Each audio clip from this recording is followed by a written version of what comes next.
I spent 15 years yanking these plants out of my raised beds and tossing them straight into the trash. 15 years. And the whole time I had no idea I was literally throwing away free food. Food that in some cases packs more protein per cup than a chicken breast. If you've ever done the same thing, I need you to watch this video before you pull another single weed from your garden. And this is Garden Crumbs, where we talk about growing real food in the real world, not just the pretty stuff you see in seed catalogs. Today we're diving into something I wish someone had sat me down and explained years ago. The 7 edible weeds that can actually replace meat in your diet. Not just supplement it, replace it, and most of them are probably already growing in your yard right now, completely free, completely organic, and completely ignored. 1. Purslane. We have to start here because this is the plant that started everything for me. And honestly, it might be the most underrated vegetable in the entire world.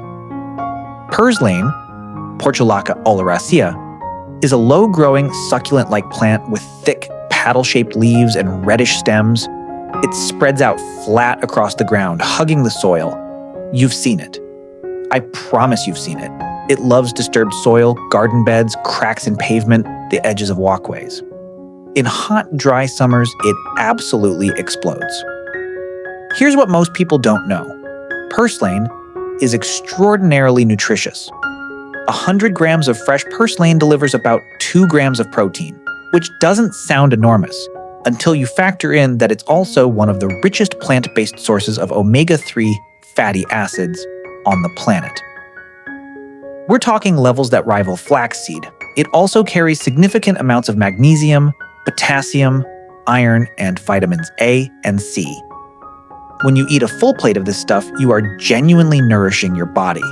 The taste is mild and slightly tart, almost lemony, with a satisfying crunch when fresh.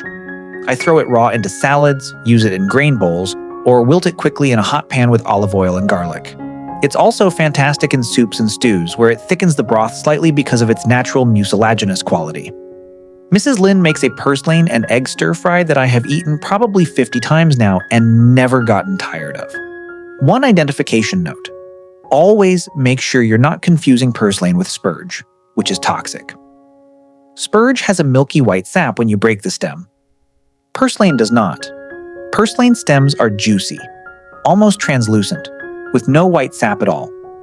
Break a stem, look for that sap. If it's there, put it down. 2. Lamb's quarters. If purslane is my favorite, lamb's quarters might be the most prolific. This plant, Chenopodium album, grows tall, sometimes reaching 5 or 6 feet by late summer if you let it go. The leaves are diamond-shaped or sometimes described as goosefoot-shaped, with a distinctive, dusty, grayish-white coating on the newer growth that looks almost like powder. That powdery coating is one of the best identification features. Lamb's quarters is closely related to quinoa and to spinach, and the nutritional profile makes that clear.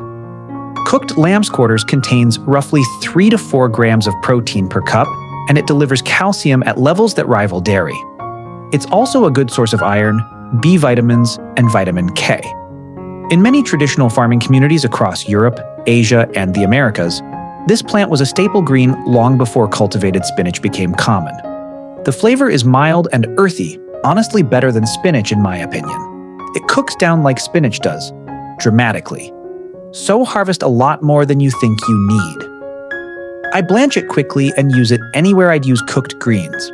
Mixed into pasta, layered in a frittata, stirred into lentil soup, or simply sautéed with garlic and lemon. The seeds are also edible and can be ground into flour or cooked like a grain, similar to quinoa. When a single plant can give you both a green vegetable and a grain substitute, that's not a weed. That's a crop. 3. Stinging nettle. I know what you're thinking. Bear with me for a minute. Stinging nettle, Urtica dioica, is one of the most nutrient-dense plants that grows in temperate climates, and once you understand how to handle it, the sting stops being a problem entirely. Wear gloves when harvesting. Blanch the leaves in boiling water for 60 seconds. That's it. The sting is completely neutralized by heat or by thorough drying. Once cooked, nettles are completely harmless. Here's why I included it on this list. Nettle is genuinely one of the highest protein leafy greens available anywhere. Dried nettle leaf contains somewhere in the range of 25 to 30% protein by weight, which puts it in the same neighborhood as many legumes. Fresh cooked nettle delivers around 2 to 3 grams per cup, but because of the rich mineral content, iron, calcium, magnesium, phosphorus, and the density of chlorophyll and antioxidants, you're getting far more value per serving than most cultivated greens. Nettles grow in rich, moist soil, often near streams, along fence lines, or at the edges of woodland areas. They prefer nitrogen-rich ground, which is why you'll often find them growing near old compost piles or animal pens. The leaves are deeply serrated, heart-shaped, and covered in tiny hollow hairs that deliver that famous sting. Young spring nettles, harvested before the plant flowers, are the most tender and flavorful.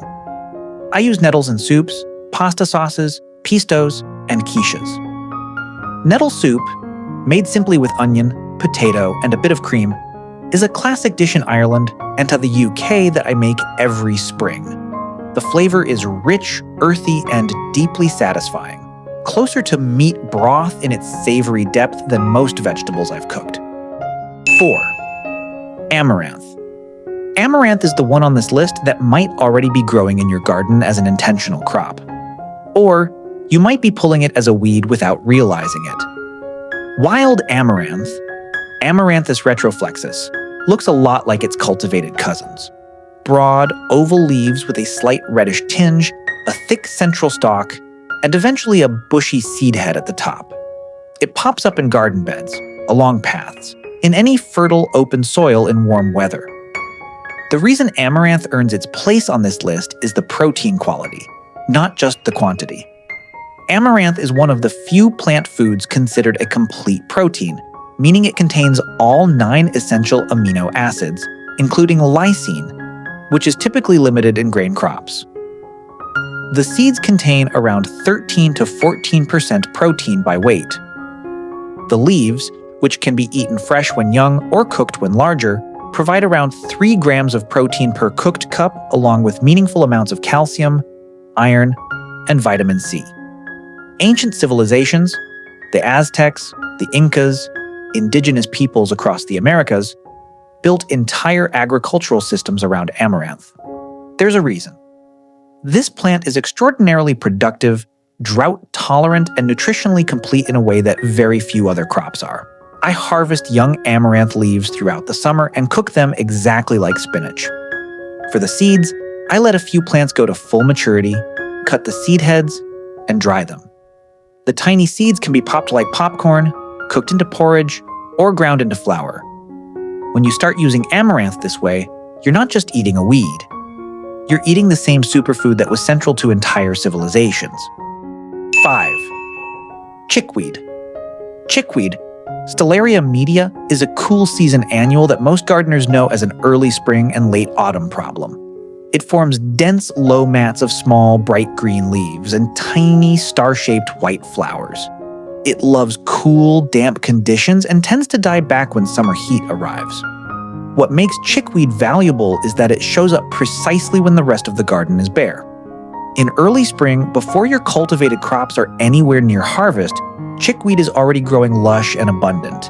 And it is genuinely nutritious. It contains about 2 grams of protein per 100 grams fresh weight, along with iron, calcium, magnesium, and a decent hit of vitamin C. The flavor is delicate and fresh, almost grassy, similar to corn silk, or very mild spinach. It's best eaten raw because cooking reduces it to almost nothing. It's such a delicate plant that heat destroys its texture. I use it as a salad base. Toss it into spring rolls, mix it into herb sauces and green dressings, or blend it into smoothies. It's also an excellent microgreen substitute when your proper microgreen trays aren't ready yet. One thing I love about chickweed is how it tells you about your soil. It grows in nutrient-rich, well-watered soil. If you've got a dense patch of healthy chickweed, your soil is in good shape. Thank it for the feedback, harvest what you need, and then mulch the rest back in. 6. Dandelion. Yes, dandelion.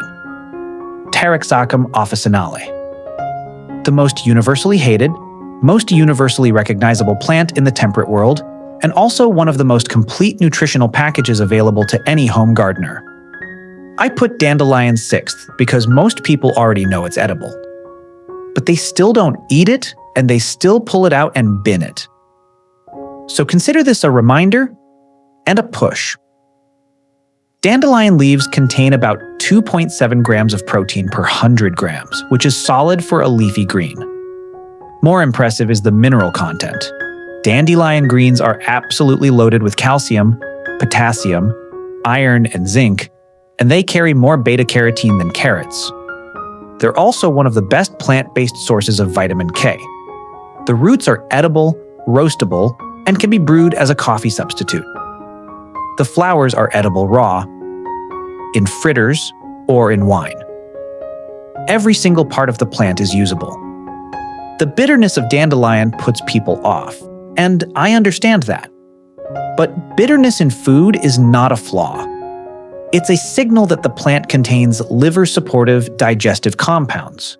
Cultures that have eaten bitter greens for centuries understand this intuitively.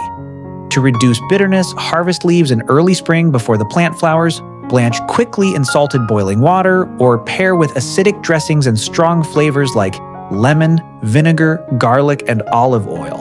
I make a dandelion and white bean salad that my family genuinely requests. The bitterness of the greens plays beautifully against the creamy richness of the beans, and with a sharp mustard vinaigrette, it eats like a meal. That's the key with dandelion. Don't fight the bitterness, cook around it.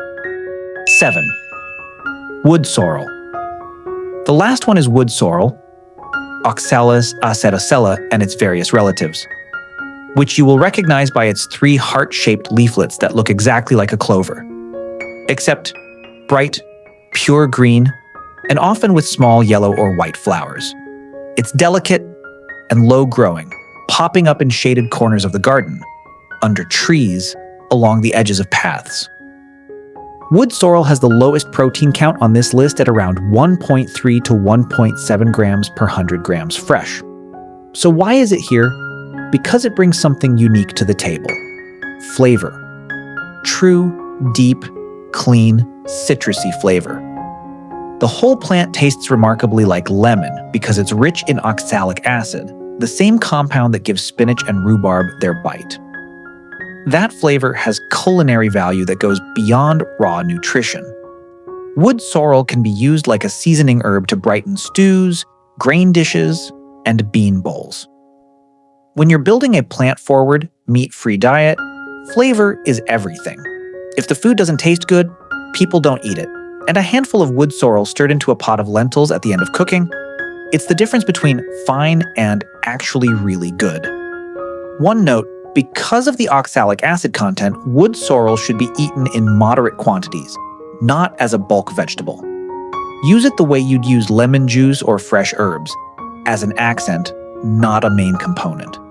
People with kidney issues or gout should consult their doctor before eating it regularly. So there they are. 7 plants that most people are pulling out of their gardens and throwing away every single season.